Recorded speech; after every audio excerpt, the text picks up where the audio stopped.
the hug, one man to another. Uh, Messy, yeah. And we need to be neatly kept and keep people away from us. We'll never be happy in fraternity.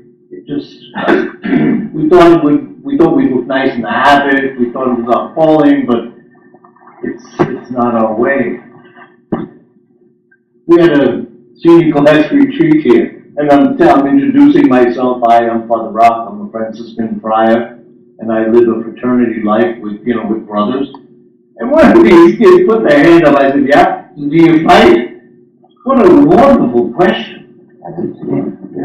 And the trust that this kid had, in asking it. And I said, "Yeah, we have good fights. We have brothers in the family." I also said I'm one of 7 kids.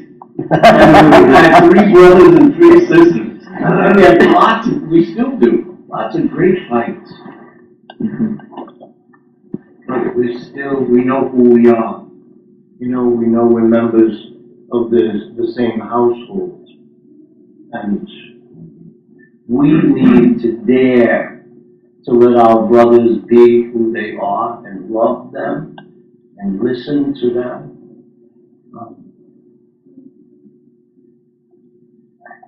The Franciscan charism is continuously being renewed. And you have a prophetic voice, for all of us. So don't stifle the prophetic voices that are in your midst. And shut up. What do you know? I know more than you. Don't stifle the prophetic voices that are in your midst. Because you have a prophetic statement and witness to give the whole Franciscan family, as well as the church.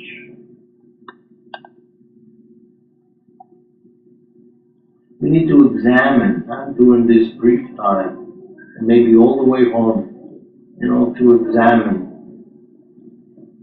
the attitude of Christ and my attitude. What Christ is calling me to, where I'm frozen in my own fear, my own prejudice, my own agenda.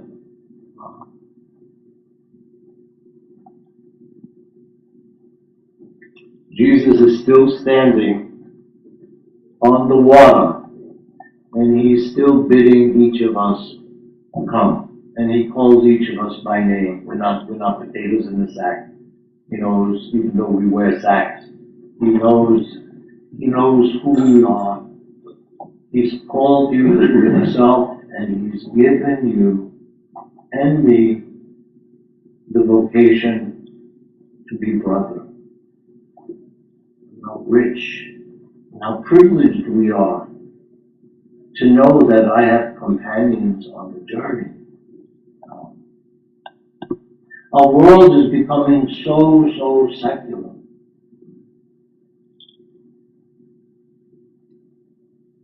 Where do you go for the support when you've had a difficult day in ministry? It's an important question. Do you go to your brothers? Do you get on the phone and say, "You're not going to believe the horrible experience I had today. How isolated, how alone, how alone I felt." Do you go to your brothers, or do you go somewhere else? For your comfort. And I'm not saying you shouldn't go. If you're married, certainly. That's a holy covenant there. You'd be taking something away from your marriage if you didn't go to each other in marriage. But you also made a commitment to one another. And I promised to be brother to you. And so we have to examine. Am I too proud to go to my brother and say, "I need help"? Am I too proud to come to you and say, I'm weak and weary? Am I too proud to trust that you'll be happy for me when I tell you You don't believe this wonderful experience I had at the hospital or the nursing home. And I trust you enough to rejoice with me. Or do other things keep me in my own little box and keep you in your box where we never come out and touch one another's lives? And that's the tragedy, of our life if we don't reach out and grab hold of one another. Saying yes to Jesus is bold on our part. And have no pretense about that. And I don't want to scare you guys again. Have no pretense about it. Saying yes is a scary place to be. And it doesn't mean it's going to be easy. The world we live in is going to, first of all, think you're totally gone crazy. Your closest friends may stop talking to you. You'll have nothing in common with them. Get your brothers. The Lord gave me brothers. It's difficult when we say yes to Jesus and trust Him completely. But He's also told us, let's find the passage for you, being obedient to the words of Jesus, come, I bid you to come. John 16:33. These things I've spoken to you, that you might have peace. In the world you will have tribulation, but be of good cheer. I have overcome the world. But you need to be anchored. Anchored, we're using the image of the boat. You need to be anchored, to the one who called you, to that's Jesus. And oftentimes, Jesus will speak words of challenge to you and words of great comfort to you through the fraternity. And am I humble enough and vulnerable enough to come to you and before you?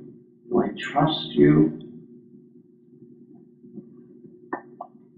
to bring healing to me and to rejoice with me? I got to get out of the boat. I can't stay frozen in my fear. I wonder if I say this or share this with the brothers, will they support me in that, or will they ridicule me in that? Well, you can say frozen.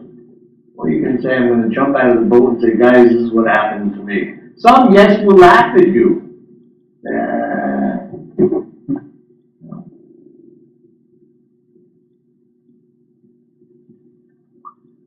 The privileged place for our encounter with God is in the brotherhood. When we see the conversion story of Francis,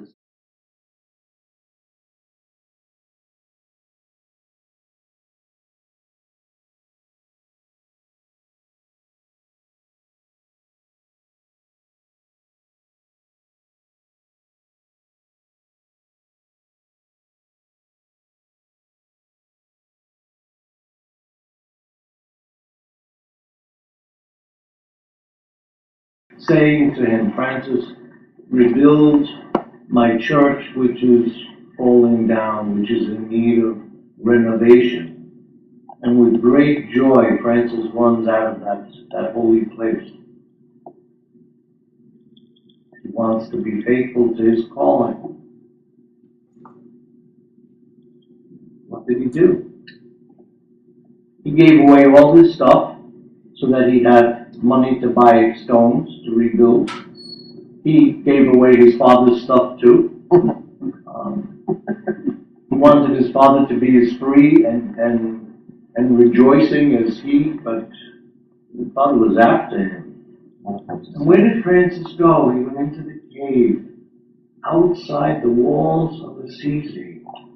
Francis hid in a cave. This was after Jesus had given him a commission. Come, Francis, rebuild my house. The first house he needed to rebuild was his own heart.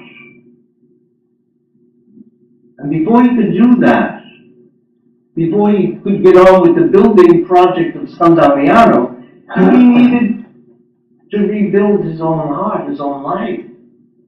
And with fear, when he realized, oh my God, what did I do? And he knew his father was out after him. He found a cave outside the walls, and he went and hid in the cave. It's a powerful image there, rich. You know, it's given us impetus for more than 800 years, the lure of the cave. There's mythology here too. In the darkness, the silence, the terror of the cave is the treasure. And yet to capture the treasure, walk out with the treasure, you have to wrestle with the dragon.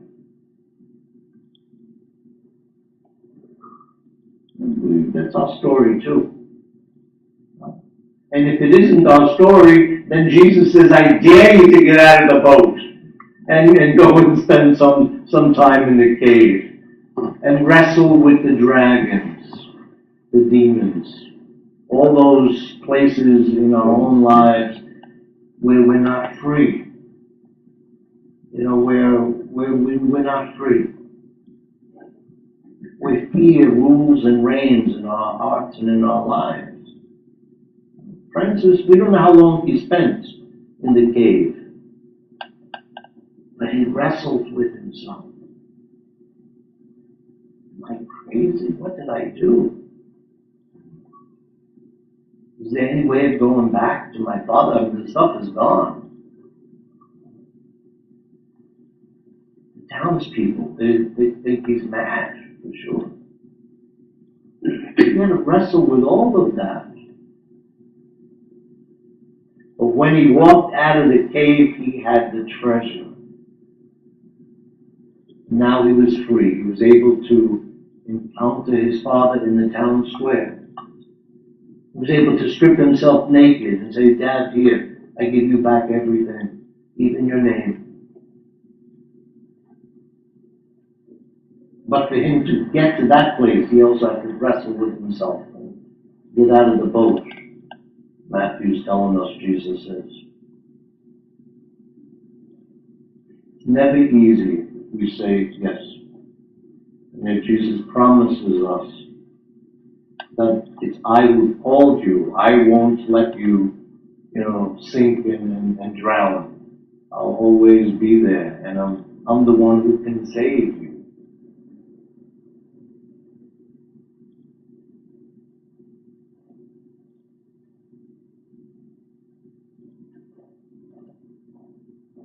That's where I want to go to. Okay, the call of Christ given to Francis is the same one given to hello. No, don't be afraid. Hi. Wedding retreat? Yes, congratulations. Thank you. We're Fridays, but we know some things about yours. That's great. You want to come down this hall? Yes. And down the next hall, there should be people there to welcome you. Have a glorious weekend. God bless. Father, do you mind if we open the window a little bit? Maybe not right there because it's back of your neck. Conrad's having hot flashes. Mental. Yeah. You see how that picture on our phone? Yeah, we be out, Don't want you falling asleep on it. At your age, except for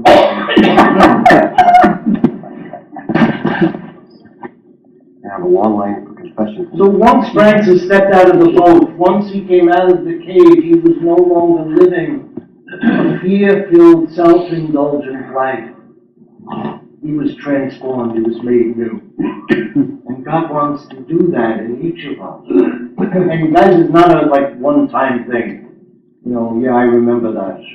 It's new every day because grace is new every day. The invitation, the challenge, the command is always the same. I bid you to come.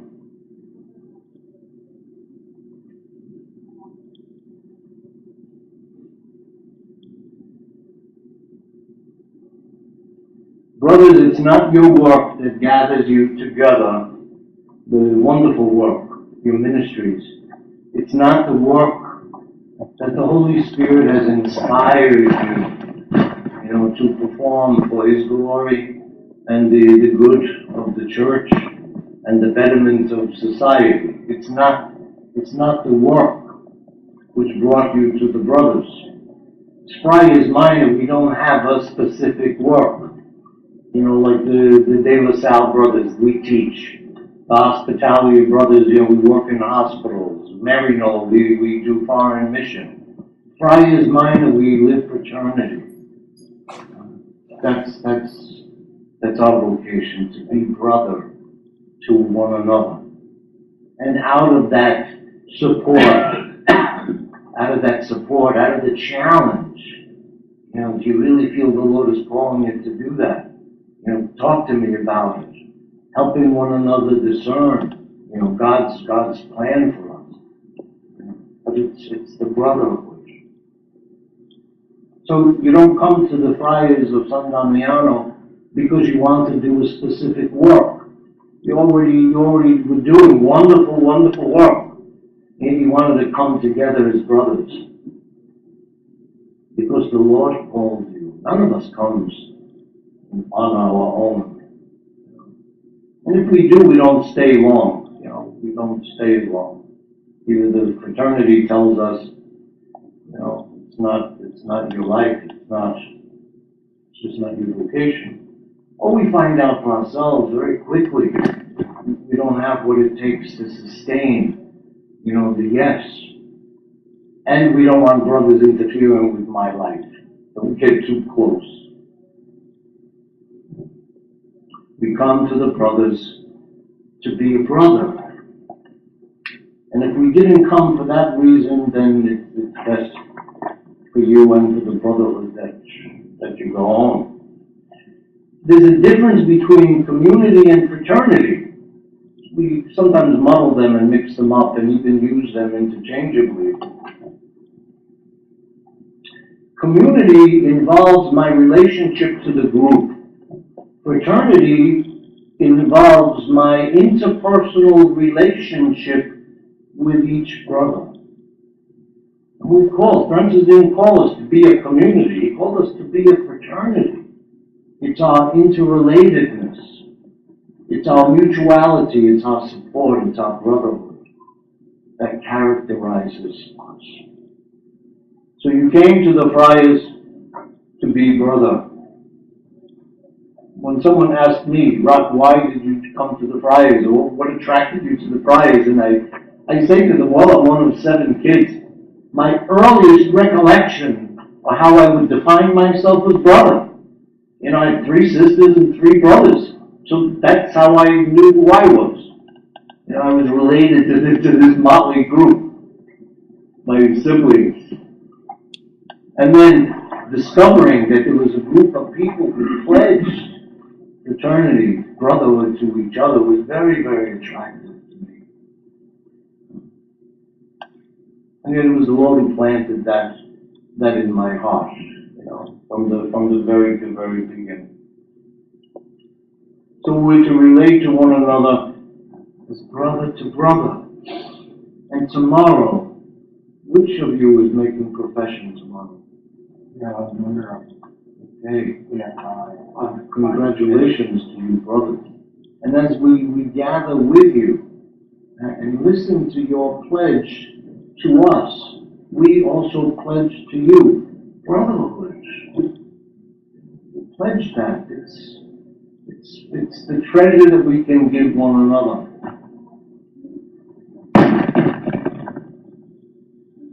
Challenging questions. Do you affirm the goodness in each brother? We're called to interpersonal relationships.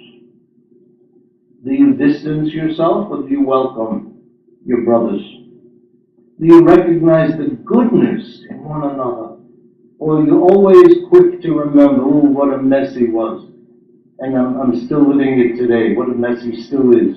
The event may have happened like 6 years ago, but I keep you frozen there. I didn't allow you to grow. And I am still your watchdog. the irreverence, the goodness. Delightful story. Besides having the monastery of the Poor Clares on the property, and you'll join them on Sunday for Eucharist. We also have a Buddhist monastery down the driveway left and right up the road. Tibetan Buddhist monks and nuns living in the monastic community. One day I'm bringing food to them, and I'm knocking on the door like with my foot because I had all this stuff in my hands. And one of the nuns with her shaved head, her burgundy robe, she comes to the door, she sees me and bows, reverences. I know her well enough to be playful, and I said to her, Sonam, that's her Tibetan Buddhist name. I said, Sonam, at an awful day, I really need a hug more than a bow. Thank you. And her response to me was so quick and clipping. She said, Rock, I wasn't bowing to you.